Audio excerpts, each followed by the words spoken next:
and welcome to Just Africa on Sook News Television. You know, here we explore the people, ideas, and movements shaping our continent's future. We bring down trends, spotlight opportunities, and tell the business stories differently.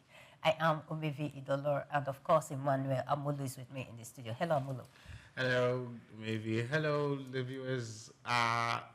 What a very interesting way to start the week, because we had a lot of creatives perform throughout the weekend. Yes, actually, I will ask you how your weekend was. No, I attended a couple of events over the week, and I'm feeling a bit flustered coming to the office and then having to now go back to work again, having stretched out my creative side. That's good. That's good. Well, you know, Saturdays are for weddings, so I was at one wedding, and then I love the cultural ambience of it, because it was an Igbo boy getting married to a Yoruba person. Okay. So the whole culture was on display from different sides, from the languages, from the kind of music, and I love the fact that we were able to blend. Yes, and the food. Don't forget that. Okay, yeah, definitely. Very important. I'm not going to talk about the food because I ate too much. Yes, you know, today on Just Africa, we're going to talk so much about creatives, and it is not just something we do alone. Today on Just Africa, we explore how corporate governance can strengthen Africa's creative integrity. The creative sector, from film to fashion, art to digital media, has become one of the continent's most dynamic growth engines. Yet, beneath the success lies a pressing challenge: the lack of governance structures that ensure fairness, transparency, and professionalism. So often, informal management systems lead to disputes, financial mismanagement, and reputational risks that undermine both talent and investors. You know, we've seen where artists and managers, they fight over profits. We've seen people laying claims over the ownership of a creative work, a particular project. And sometimes I begin to ask myself, those people, before they did this job together, were there no contracts? Were there no agreement? Were papers not signed? Why are you coming on social media? Why are you bringing it to the eyes of the public? And you're saying, this person said, it is my job. Another person is making claims on it as well. Is it due to lack of structure? Or how do we even go about it? I remember on this same table, we had a music producer tell us that in this industry, because, I mean, they're in the music arts, and then he said, in the industry where we are, talent alone is not enough. Yes. Right. And then if you come to him with just only the talent and you're not thinking about the business side of it, then he's not ready to converse with you or deal with you. And like I said, the weekend had so much. It was over the weekend that we had, I think somebody shared the band. Very popular the band story, side of the story, where he said it was Don Jazzy that initiated their split. That, okay, you know what, we need to separate ourselves from this business, and then gave him 100% of his catalog, everything, gave him all the rights. And then where was I having the conversation on the group chat where we were? Somebody now said, but then again, now you have all the rights to your creative ideas and everything. If we compare how you used to be with this brand and now without the brand, who would you say you've been successful generally? So it became an argument. But bringing that down here to what we're talking about is, you know, in this creative space, for you to succeed, it is more than your creativity. There are so many things that many of us who are creatives do not understand. And you need to know if you want to grow.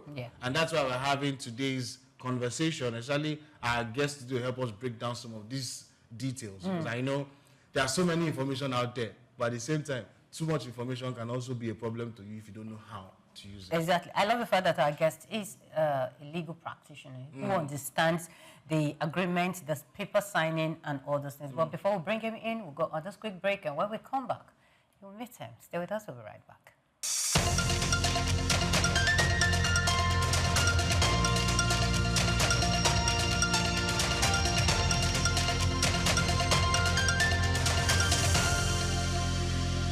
Welcome back to Just Africa. You know, Here we do all the beautiful stories. You can follow us on all our social media platforms at Sook News TV.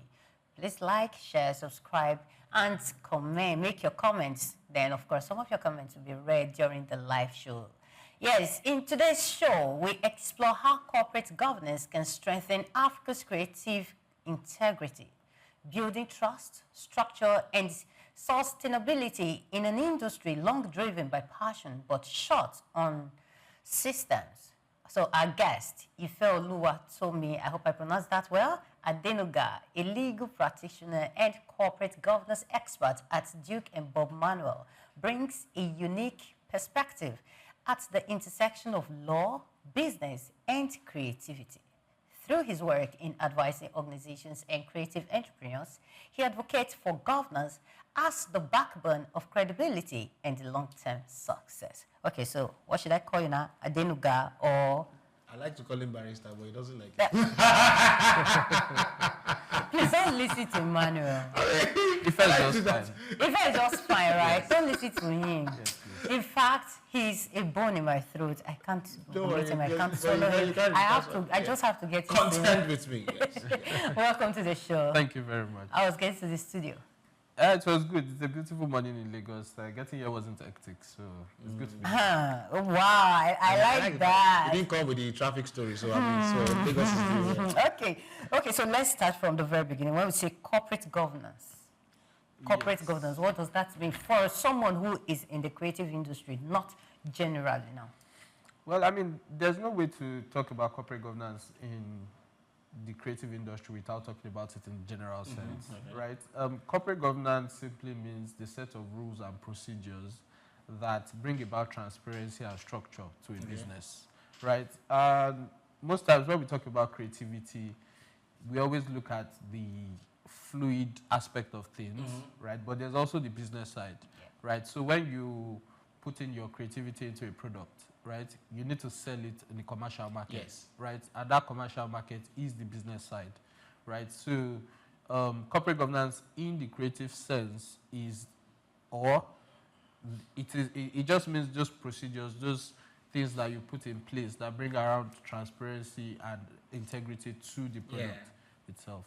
Do there exist problems that, you know, this is supposed to address that you noticed in the system that we have? Yes, generally, creativity itself, especially in this climate, is not a tangible product, right? Okay. And that is where the first problem lies, because people cannot relate with how to interact with an intangible asset, right?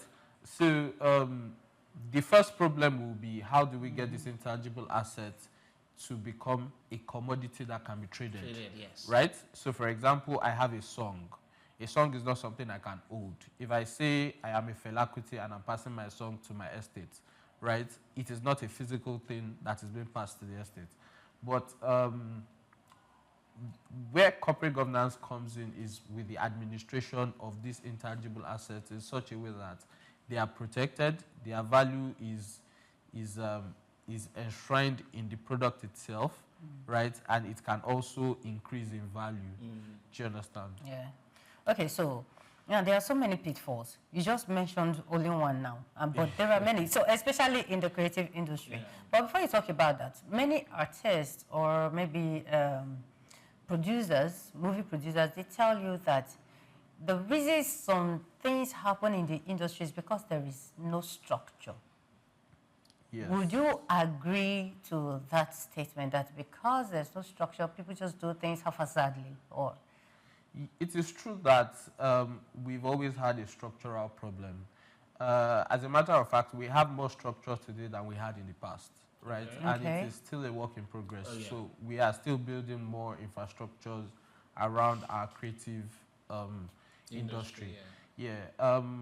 Even within Nigeria, we have the new Copyright Act, which is also trying to catch up with new media, right? So infrastructure would always be a problem. I think it's a problem of law trying to catch up with invention, right?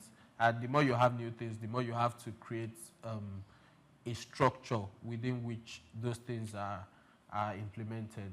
So, by and large, I would say infrastructure is an ongoing conversation, right? We have more structure now than we did in the past. In the past, not many people knew how to, in quotes, protect their songs, right? Yeah, but now yeah. you could talk to an up-and-coming artist and he knows, he may not understand to the full extent, but he knows what a split sheet is, right? He may not know how to get the split sheet. He may not know how to get a director's agreement in place, but he knows that at some point he's going to need those things, right? And, you know, with infrastructure comes a lot of education, a lot of advocacy. So the more people know something, the more they know why they need that thing, you know, the more it is visible or feasible to have that structure in place. Okay, so before now, like you said, the structures there were not, maybe there were very few or they were not there at all. Yes. Back then and now, do you think, or let me put it this way, what were the effects of the absence of those structures on the creative industry back then? And how has it affected or made the present industry, the way the industry is now, how has the current structure boosted especially the economic part of it? Okay, so I think one of the easiest ways or one of the easiest things to see with regards the impact that structure has done is the growth of the African creative market to the world, right? So, for example, now you can see that investors are more willing to come and sign artists in Nigeria, right? But before they come and sign the artists, they want to be sure that you own the rights to the works that they want to clear, right? Even with local arts, right? You see festivals like the ArtX, right? You see African artists, I mean visual artists, they can now take their arts and go and exhibit in other climes. It is because that structure has now given investor confidence to outsiders to come and buy into what we are offering here. So in terms of, and even for the not A-list artists, right, you can now go on platforms like TikTok, right, and make money. You can go on platforms like YouTube and make money, right? So all of that is structure that is now translating into economic gains for us. Yes, I have more questions, but how do you convince somebody who sees the presence of all these structures or all these laws per se as limiting his creativity? I don't think it's a function of convincing. If something is clear, then there's no denial of it. The problem is that usually creatives look at creativity as all that there is, right? But there's no point if you are creating something that you cannot market, right? It's okay if you create something that you don't want to market, but then you cannot cry foul on commercial gains, right? Because you need to understand that there's the creative side and there's the business side. And on the business side, there are rules that guide that terrain. Do you understand? So I think for anybody that is willing to commercialize their works, you are not the first person to do this, right? There has been templates that have been set by people that have gone before us. So it's easier to see that template and say that, you know, if you follow a particular route, you know, there is light at the end of that tunnel. So I don't think it's a game of convincing, in a sense, Because I do see, I read one man's article where he was talking about Africa still being laid back in terms of selling their creativity, as it were, just in loose terms. He says sometimes because of the exposure that we have or limited information that we have, many people who are far advanced will come, take our product, go refine it, and then give it back to us, and then we still pay for it. And we are the ones that initiated the thing. For example, he gave the Wakanda movie story, and then he said the guy who inspired it was a Nigerian person, and when the information got to him, like, look, this thing is your brain work from the scratch. And the guy said, let's, you know how we use religion to say, well, everything will work out good, and he was good with that. He says, in that circle, if it was a white man who owned that creative thing, it would have gone like that. So do you think it's an education problem or an information problem that we have that makes us laid back? Yeah, I mean, I think information is education, right? The more you know more, the more informed you are, right? It is true that we have there's a deficit of education in this part of the world, especially when it comes to creativity. Like I said, not many people have been able to come around to understand intangible assets, right? It's easier to look at music as just something that you consume. A lot of people still don't see why they need to subscribe to a Spotify to listen to music, right? Or to pay to a Netflix to listen to music, or why they want to go to the cinemas and pay some amount to watch a film, right? So I think it's an education problem. I have people that I have interacted with in the past as well who will tell you that, oh, I've already paid for data. Why do I need to pay for Netflix as well? But they don't know that these are like different services that they are enjoying. So I think it's an education problem. The more educated we become, the more we see the reason why we need to, invest in these things. And the truth is that collectively, when we invest in these things, we increase the value from our own end, right? So if, let's say, for example, I wanted to sell an African art and I valued it today at $500,000, what it does for the next African artist is that he cannot undersell himself, right? Okay, he has to even if he wants to undersell himself, it's not going to be, the margin is not going to be far below. Yes. Do you understand? He opens his mind to the possibility of what is out there, right? But like I said, it's largely an education problem. I think so. How early do you think this education should start? Yeah. So I think it should start from basic primary school. I think it has to do with the value that you put in creativity, right? I mean, now we see people going into creative industries. They want to be tailors, they want to be fashion designers, they want to do visual art, they want to do digital art, right? In the past, these were not things that had value on them, right? And maybe if we keep on emphasizing the need to put value on these things, we will get to a generation where every other person can recognize that value in them. I love the fact that he talked about teaching them when they're very young. Catching them young, Okay, I think that's actually the word. Over the weekend, I had a conversation with a JSS2 boy who draws. Yeah.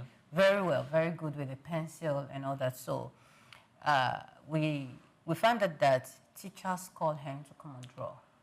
Or seniors, they say when they have group work, they call him, could you just help us draw this? And I asked the boy, all days you're doing, do they pay you? And he said no. So they just call you to come and draw. And I said, okay, so when you get to school, tell them that one object will cost them 100 naira. Now, do you know, the elder sister said, our creative CCA, or what do they call it? Our CCA teacher, we just say he's greedy, he's this, he's that. Now, that is a teacher. You just said we should catch them young from primary school now, but that is the mindset of a teacher already. How do you correct that mindset? Because to the teacher, that boy is too young to start making money from his creative work. How do you correct that kind of mindset? So, I mean, it's difficult to say when a work should become valuable, right? And especially for children that are in training, it's maybe money is not the right incentive to, or value proposition at that point in time, right? But on the teacher's part, I remember when I was in secondary school, I was an art student as well, and I was the only student in visual arts. And I had people around me that used to encourage me. In fact, it was to a point where it seemed like I was being pressured to go to the uni to study arts as opposed to law. And so I think that for the teacher, it's a lesson to learn, right? It's a learning opportunity that you don't know, right? It's just like the way content is. You don't know what work is going to translate to something else. Yes. And art in itself is very subjective, right? Sure. So sometimes you see something, it ministers to you in a different way than it ministers to someone else. So I think that for the teacher, they should be in a place to encourage children. Maybe money is not um, the value proposition at that point in time. Yes. Yes. You're doing great, maybe better grades. Yes, exactly. Yeah, but I don't think, because there's also a thing about making people money grabbers, you know, and business is not just all about money. Yes, it's about value that's proposition. True. That's true. Yeah. Okay, so let's come back to governance. I picked that question from, since we were talking about education. Yeah. Okay, so coming back to governance, with the current state of the creative industry, do you think the laws or maybe the policies that are governing that body right now, do you think they are strong enough to settle disputes between artists and when it comes to ownership of work? Because every now and then we still see people come online still fighting over ownership. Yet there are governors, there are policies. Is it that the policies are not effective enough, or how? So it is not that the policies are not effective. I think, again, it goes back to education, right? I think we have laws that, I mean, the law keeps growing, right? But we have laws that are appropriate, that can help people protect their works, and it's for people to do the needful. So, for example, when people want to create, right, it costs nothing to have a physical document that says, oh, you know what, this is what I'm contributing, this is what you're contributing, and this is how we're going to split, you know, whatever comes out of it. Yes. But the nature of creatives is they are fluid, right? They like to do things as the spirit leads. And oftentimes, you know, you're my friend, I'm your friend, there's no need for us to have paper between us, you know. And what they don't know is that that kind of agreement only holds water until money starts coming in, right? And when money starts coming in, it now becomes a big problem.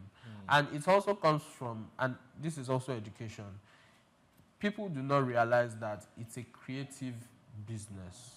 So as much as there's a creative side, there's a business side, right? And most creatives are not made for the business side.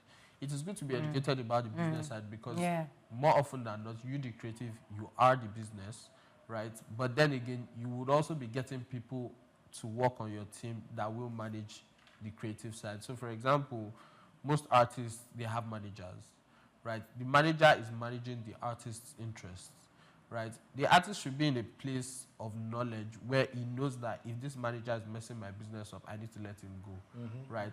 But he does not need to know all of the technicalities of the business. That's for the manager to do, right? So they also need to have other people in place. For example, from next year now, we have new tax laws. There's no reason why a creative or an artist or someone in the creative line should not have a tax person, right? Yes. So these are part of the things and incentives that, you know, on your own, right, you can put in place that puts you in a good standing in the business line. For example, the government sometimes has grants for the creative sector. These are things that the government is going to look at in releasing those funds. They want to look at, okay, whose business is structured in such a way that if we put this money in, they are going to make the best out of it, right? And yeah, those are the things that really matter. I like the fact that, because this, where you landed is where I wanted to actually ask you the next question from, because how do we build public trust and then creative integrity with this land where you just landed from? Like, at the end of the day, I want to be able to invest my money and be sure that I'm going to be getting value back from it, especially when I'm investing in a creative environment, a creative person, as it were. Yeah, so the interesting thing about the creative industry is that if you look at it critically, it looks like a very capitalist industry. So most of the people that are making the money are private individuals, not necessarily the government. So the most that the government does is the government creates an enabling environment, right? So for example, the fact that we're not in war is a good thing. I mean, the fact that we can come to Lagos and do our dirty December, you know, and the government is going to provide police for traffic, you know, and safety and all that. That is one thing on the one hand, right? On the other hand, it's for private individuals. So for example, I'm a breakout artist from uni, right? if I'm looking for an investor is looking for how to double his money. So he's looking for someone that if I'm going to give you this money, you are going to amplify the money. But I need to see your groundwork. I need to see what work you as a person has done, right? Yes. What's your fan base? What kind of shows are you doing? Do you have like a special audience you're catering for? So I think by and large, the creative market is a capitalist market. It's heavily capitalist. And what the government does is the government just creates an enabling environment for that industry to thrive. Do you understand? So the government gives grants, government provides infrastructure like land, for event centers and whatnot. Now, these grants you're talking about, some artists tell you that they don't have access to them. So they believe that, yes, some persons or maybe those that are in charge of giving out the grants have a certain way of mismanaging the funds. Because we're talking about trust here. These people don't even have trust in the government. That the money that is coming out, of course, we hear them. This board or this department is releasing so amount of millions or billions of naira to the creative industry. I don't know if you remember a lady that came and we said the government gives out grants. Even the Nigeria Film Ancestors Board said they will be disbursing money in phases and all that. And of course, she sparked and was like, no, the money does not get to us. There are certain class of people. Now, even artists, some artists tell you that they don't have access to the grants. So, what do you have to say about that? So again, I think, first of all, there's a trust deficit, right, with the government. But again, from the government side, as an investor, remember that it's a capitalist industry. So it's a highly profit-oriented industry. If the government is going to put money down in a venture, the government wants to know that this money is secure, right? And most creatives do not run a very secure venture. Yeah. So for example, if I ask you about record labels that are structured in Nigeria that you have confidence in, you can probably only mention Maven. Because Maven is the only one that has a structure that has a track record of success, right? The other record labels, you only know the artists, you don't really know the record labels. Do you understand? So I think, again, what the government can do in a creative space or in the creative industry is to create an enabling environment for creatives to thrive, because more often than not, the creatives themselves are the business, right? So, for example, an artist is not necessarily, the artwork is not necessarily the business. It's the artist that's the business. Because once the artist goes, there's no art. Do you understand what I'm saying? I'm sorry. I had to use this example. I remember once upon a time, Netflix was literally buying almost all the movies Nigerians were making. Yeah. And we didn't even know until I think when they pulled out. And one of the things that made them pull out was because that trust deficit the trust itself started to become more deficit. Because imagine somebody who you have contracted for a movie, and then before you know it, the first thing the person does is to go and buy a house. Or the person buys a new car. And when the movie now eventually comes out, it is more like those kind of movies that were shot without a Netflix influence. And they didn't want to be associated with the brand. Now, the public image has dropped. How do we get it back up? That is the question. Well, it's going to take us a lot of work. This year we saw the Red Circle that was run by Nora Awolowo. So we have people that, they are putting their brains on papers and they are going over and beyond, to do these things. And it's for the government to meet them, at the middle. Right, they see the effort, they see the structure, and they will create an enabling environment for that to thrive. Right, so I think it's a situation where we need all hands on deck.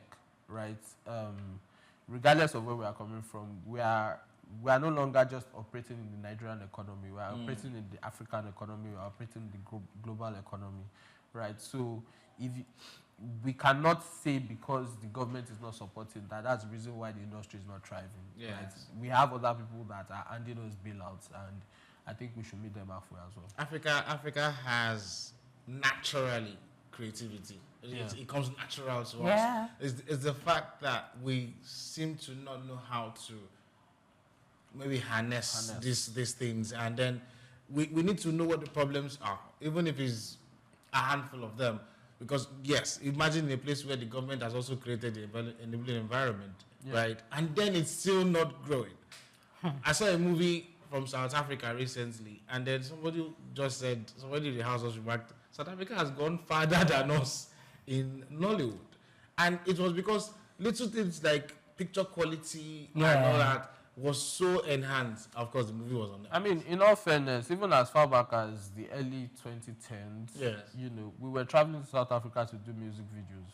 So, True. So I mean, how do we get to that point? Because look, we're not going to say the government has done enough, but if they're already playing their own part, how can creatives now measure up? So again, it's a thing of thinking outside the box, Okay. right? Look at Davido. Davido is doing a 5 tour in Nigeria. Yeah. I don't know. I can't remember of any other person that has done that. I know Lorna did it, but how many of these big exports that we have actually come home To do a tour. things like that? Yeah. Right? It's when you do things like that that there's an incentive to grow. Now, Dirty December is becoming a thing. Yeah. Right? Dirty December is growing to the level of what you will say an Afro nation is. Yeah. Right? So it's getting to a point where we may need incentives, policies for, tourism, because we will now have people coming from all over the world just to come to Lagos in December. Was it last year? I know that as at December last year, there were no shortlets. Oh yes, even it's already happening now. It's already happening right? now. So that shows that there's an opportunity to grow, right? And we just need to take hold of the opportunity. The opportunity is before all of us, as private individuals, as companies, as corporations, even the government, right? We just need to take advantage. Okay, so we want to hear one of your success stories, because from your profile here, it said that you see governors as the backbone. I'm reading it correctly, right? Backbone of credibility and long-term success. So I want to hear one of your success stories. You advising organizations and entrepreneurs on how to go about their work in the creative industry, business and law generally. What is that the one success story that you always remember and it inspires you to do more? This looks like they are plenty. There's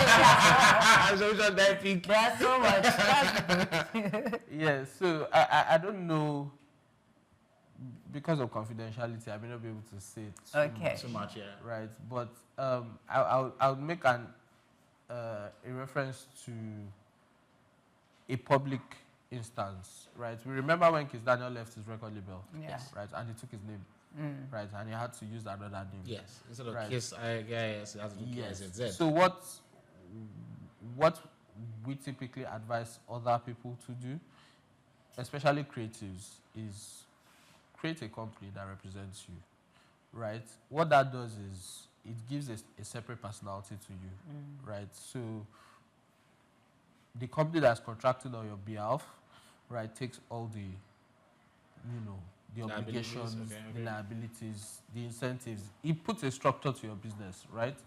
Then trademarks, right? Put that in place as well. It gives you a unique selling point in the market, right? Now, those are ways of protecting yourself as an artist, protecting yourself as a business, right? When you do things like that and investors come, right, it's an easier sell, because they don't just see you as someone that's in the market trying to make all the money. They see you as someone that's also protecting your own legacy. Yes. Do you understand? Yeah. So across board with our clients, we always try to double check on things that we do to ensure that whatever you are doing now, you are not just looking at the gains for today, you are also looking at the gains for the future. Yeah. So one of our bosses here always want to say, change needs to begin from the mindset. He loves saying that, Dr. Tausa. Yeah, exactly. So what mindset shift needs to happen right now for us to begin to see this exponential change, positive change in the industry? So if there's something I always tell people that nothing is free. Right? Okay. Nothing is free. And I think that's the thing with creatives. They sometimes expect handouts. They expect that, maybe because I'm talented, this person is going to give me a little bit more, you know, but you literally need to work for everything. And, you know, in terms of, when I say free, like I said, it's not about money. It's a value proposition, right? People can see you. Look at the band. The band, we may not call him a vocalist, we may not call him the best songwriter, but you know he was an entertainer. Oh, yes. Right? So even if the band told you that, you know what, if I was coming to, say, a concert in December and I wanted to charge 20 million, right? I know that half the crowd may not know the band's songs. For a lot of people, it may be nostalgia. But I can bank on the fact that the band will get the crowd moving. Moving, yeah. Do you understand? Yeah. That's true. So at the end of the day, I think people need to always have it at the back of their mind that if I'm walking into a conversation, a commercial conversation, a business conversation, and I'm thinking, what can I get from this person? I should also be thinking, what am I offering to this person in terms of value?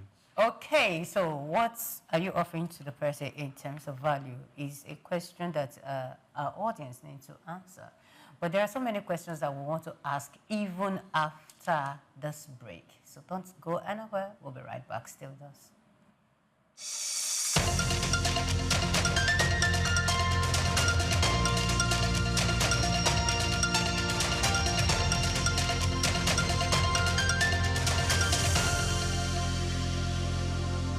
Yeah, welcome back to Just Africa on Sook News Television. Please, you can subscribe at Sook News TV. Do well, follow us, subscribe, as I said, comment, and of course, we'll read some of your comments during the live show. We'll be having a robust conversation with Ifeoluwa. Let me call Ifeoluwatomi. I like calling people, I love nativeness, I love it.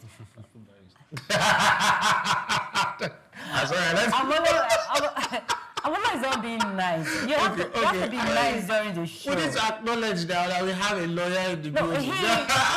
It's easy to be a lawyer. Do you know how long it takes to be a lawyer? How do you feel when you're dealing with stubborn clients like, I will always tell them, don't do this, and they do that, and just as he's doing now. You know, interestingly, that's how all creatives are. They're very stubborn. Bro, so I don't have to say why you see me now. So, I mean, Mr. Adenuga, I do know that it's not always easy to get creatives to do the needful. We're talking corporate governance now.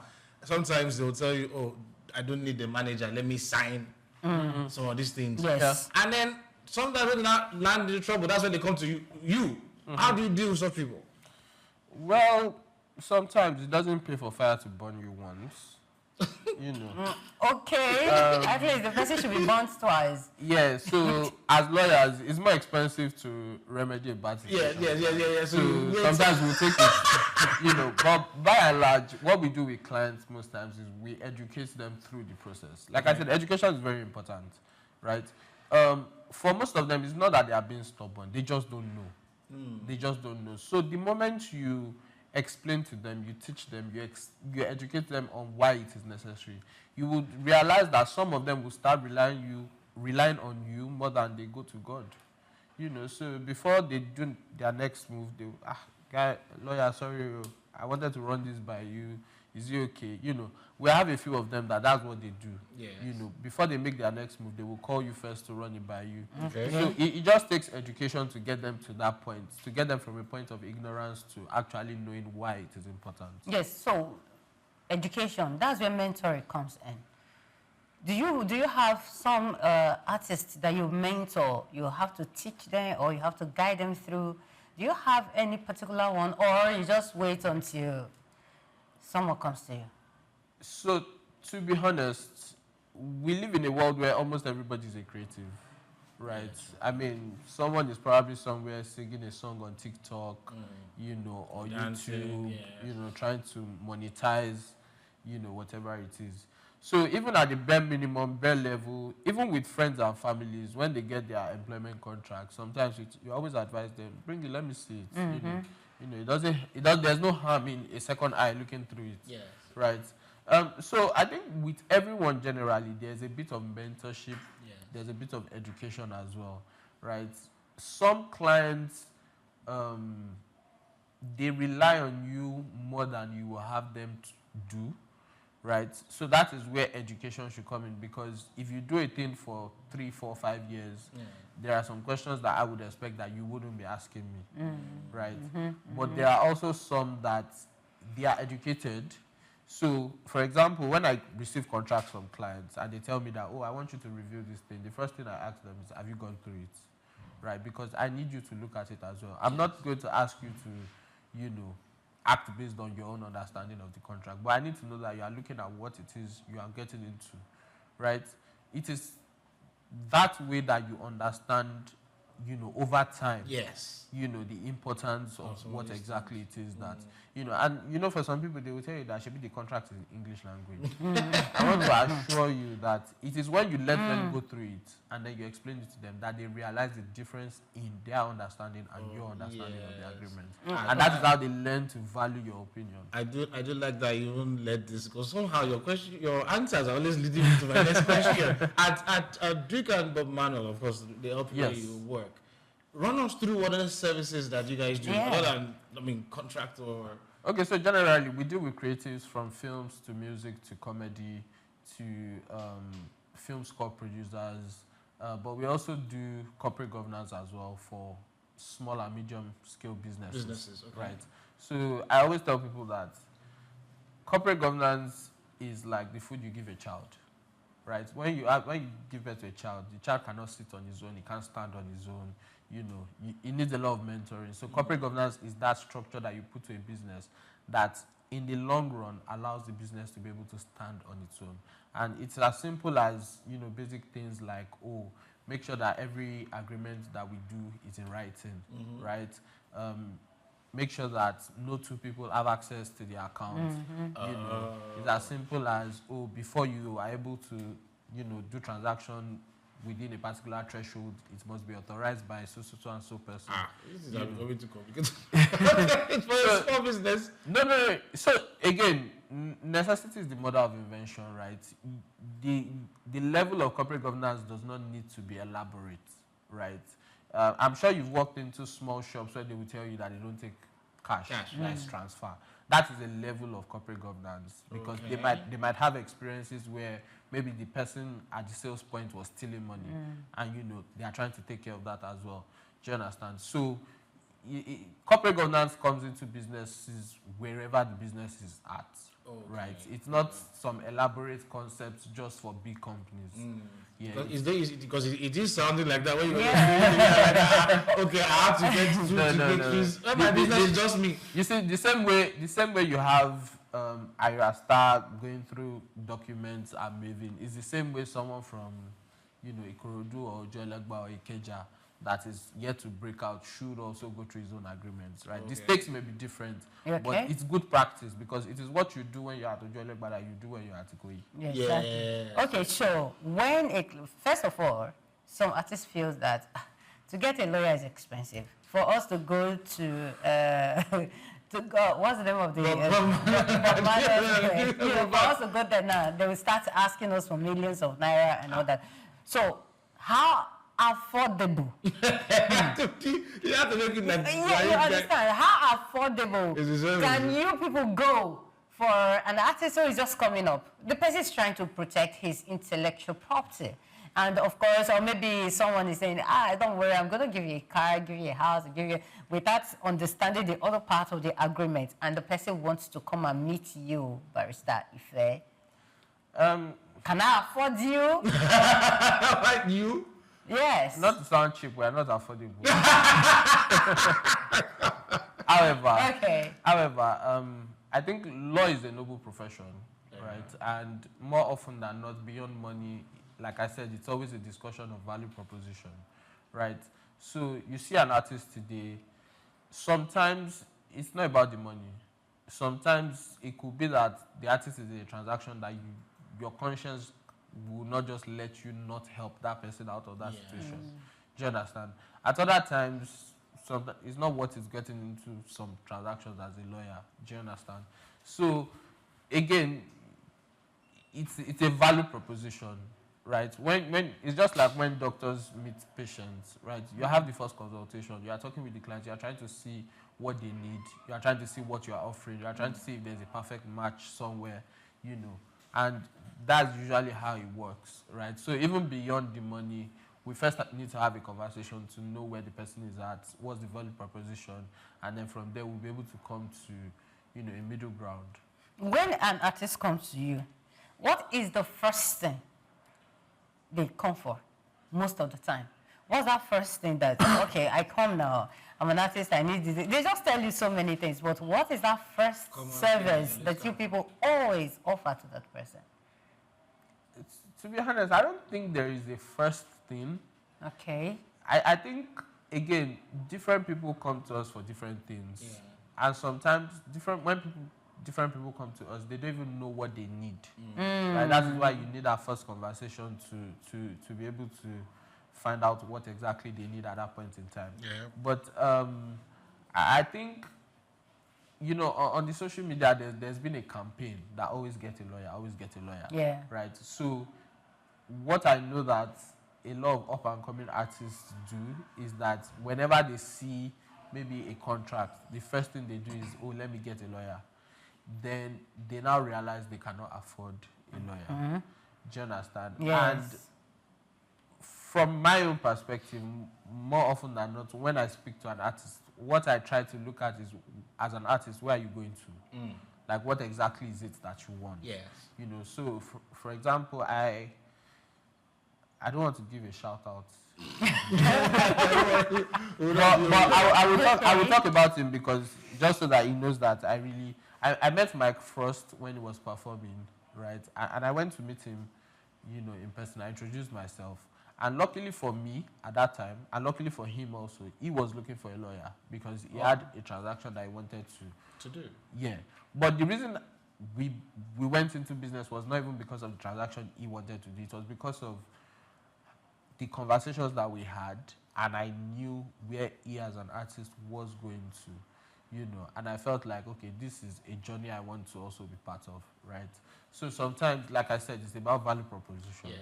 Yeah. I was going to ask, if you were to paint a picture of what the creative sector in Africa should look like, right?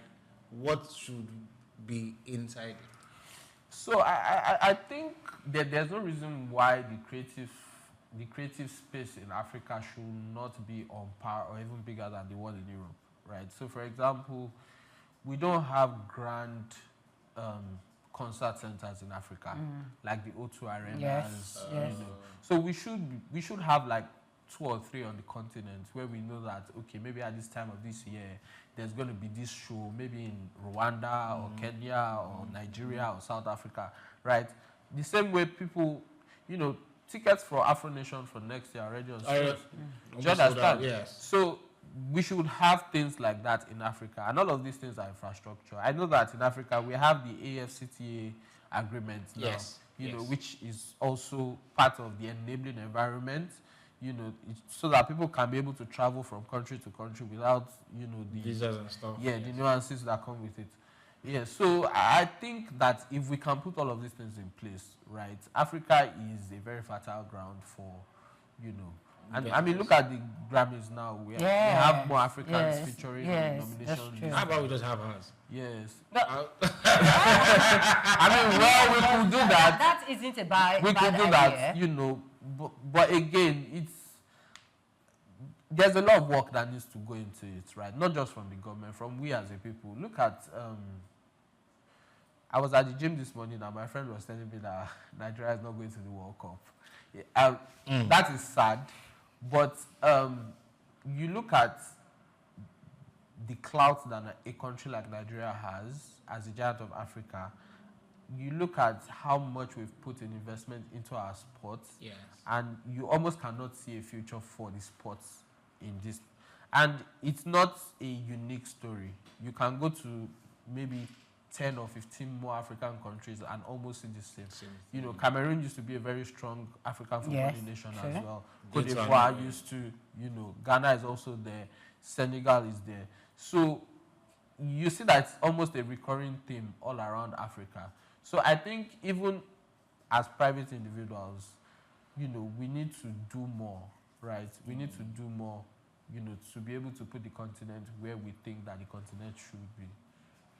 Do you think in the creative industry, I want to pull you guys away from sports. Okay. Back to the show. It's still part of the creative industry. It's still part of I have to entertainment. help myself because I know we had that one about sports. It's no good I'm a finish. football fan, so I understand. How passionate that thing can be, right? I understand everything about it, but sincerely, I don't want to go in that line. No, they Okay, so a lot of us yesterday. talking about the music and the movie industry now, there is something you talked about, having arenas or, let's say, centers, could be theater or open space where people can perform during festive seasons like this. Yes. Now let's go back a little to the insecurity aspect of it. Do you think Africa is secured enough? Nigeria is secured enough? Even if the government decides, okay, let's build, like Davido was in was he Akwa Ibom or Cross River the other day? Yeah. Because there's the stadium was big enough. But if we decide, okay, we want to build places, arenas like O2 and the likes, do you think the country, the continent is secured enough for our artists to be able to do their tour and for foreign artists to come in? I think that development drives security. So where you have something that is valuable, you protect it. So even if the government will not protect it, private individuals will protect it. Yes, I agree.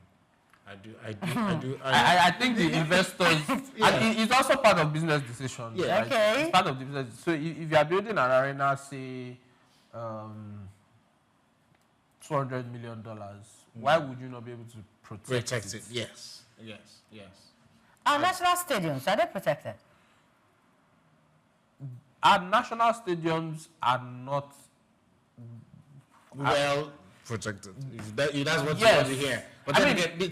So the question is, are they valuable? Yeah. Are they valuable? Because the protection follows the value, right? If there's value there, they will protect They it. will protect. But they've become not valuable. That is why there's no protection for them. That's why people can go What there do we and need to do? Because convert them to exactly, personal because homes. don't you? Not even personal homes. Don't you think that some of those places that has been built for Particular sports, reasons. Yeah.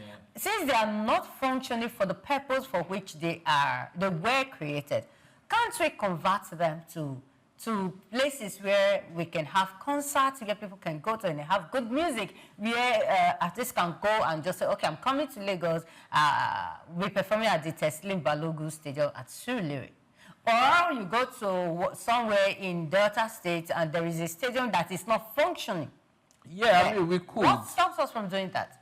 Nothing, actually, nothing. I mean, the stadium at Onikon, it doubles as an event center as well for, multiple purposes, churches, concerts, whatnot. So I don't think, like I said, it's a value proposition, right? Maybe in the past, people did not think about it. That is why we have our stadiums degrading to the extent that they have. But I'm sure that now, if you have a stadium that is as good as the one at Onikon, right? You could even get private entities that will take up the management for you, Yes. right? They will tell you that, you know what, leave the management to us. We will get people to make good use of the, and we will keep managing it. So again, like I said, where there is value, there is the creative sector is no longer local. It is now global. Do you understand? So if the local people will not protect it, investors will come and protect it. Okay, so back to corporate governance. Are there policies that are helping the corporate body, the creative industries thrive? Are there, when we say policies, not just paperwork now, policies that are actually working, that have been implemented and they're working, or that can be reviewed, when they're reviewed, they will help boost the economic aspects of the creative industry. Yes, I mean, again, I'm going to take you back to the paperwork because that's where policy starts from, right? We have the Copyright Act, right? It is very clear in terms of, copyrights, ownerships, things that you can and cannot do or you should not do, right? And I think that the problem that we have is people just following the law, right? A lot of people find it stringent, to to do things that are in tandem with the law.